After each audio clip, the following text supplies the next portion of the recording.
Hey, what's up everyone? Jake with Nash Power Sports. Hope you're having an awesome day. It's Wednesday morning. I just got to the store here and we're getting things opened up. But I wanted to come on and do a video about KTM. So KTM's been in the news a lot lately, and I'd say there's been a lot of controversy surrounding the brand.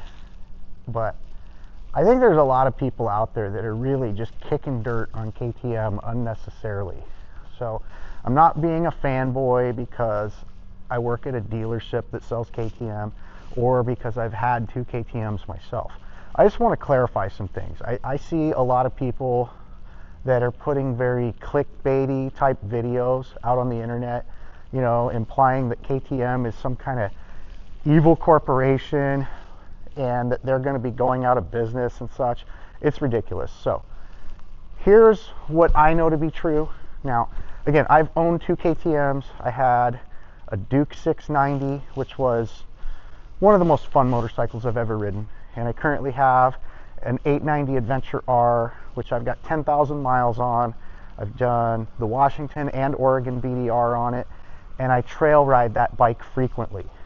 And for my money, I'm telling you right now, despite the things that are being said about KTM, there's not an adventure bike on the market sold today that I would choose over my KTM 890 Adventure R for any type of off-road adventure riding. Now, if we're talking about long distance street riding, then then I'm probably choosing a BMW GS. That's a bike I would love to do like a tour of the United States on, something like that.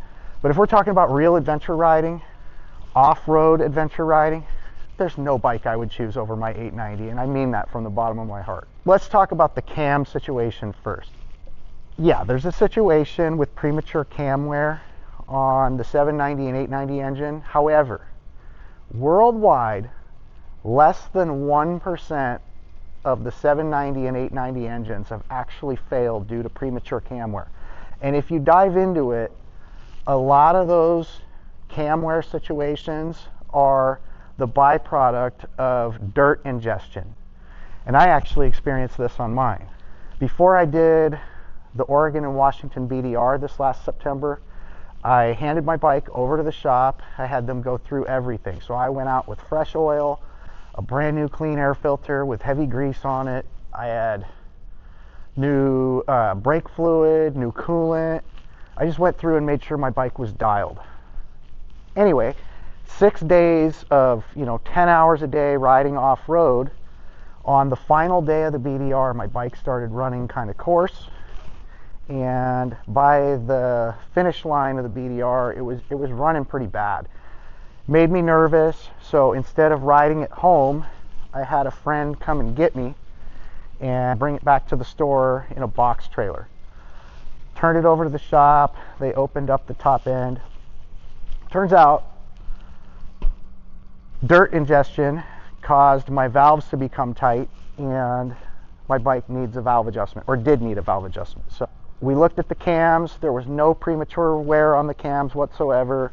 I'm fortunate that I didn't ride it home and do any catastrophic damage to the engine. So my fault. I went out and rode 6 days off-road without changing the air filter, and that is what has caused a lot of premature cam wear in a lot of these engines. Now, I'm not saying all of it. I'm just saying some people need to take ownership. If you're outside riding off-road for multiple days at a time, you need to make sure your air filter is clean. So that's just like free advice. It's a friendly warning. You do with it what you will. Now, regarding the financial problems KTM is having, I've been in vehicle sales now for 20 years. I've watched a lot of different manufacturers go through tough times financially, and I have yet to see one of those brands go out of business completely. I was selling cars in 2008, 2009 when General Motors and Chrysler took bailout money. They're still in business. They're doing fine. So I just think that the internet is a place where people really like to make bold statements, like this is the end for KTM, KTM's got a foot in the grave, blah, blah, blah. KTM is going to be just fine. KTM is the industry leader in off-road performance, and they are at the forefront of racing. And I think a couple years from now, we're going to be looking at KTM as a brand that's thriving, not struggling. Now, what they're going to do is most likely cut back production for about the next 18 to 24 months, and they may or may not part ways with some of the obscure brands that they've acquired in the last 10 years. That legitimately may happen. So I think KTM is going to be fine, and I think the internet needs to chill a little bit when it comes to burying KTM. It's a little too much, and I think there's a lot of people out there that are chiming in on it that have never owned a KTM and don't ride off-road. And to me, when you're making that kind of take, you don't have a lot of credibility. So those are my thoughts on it. I think KTM will be just fine. Have a great day, everyone.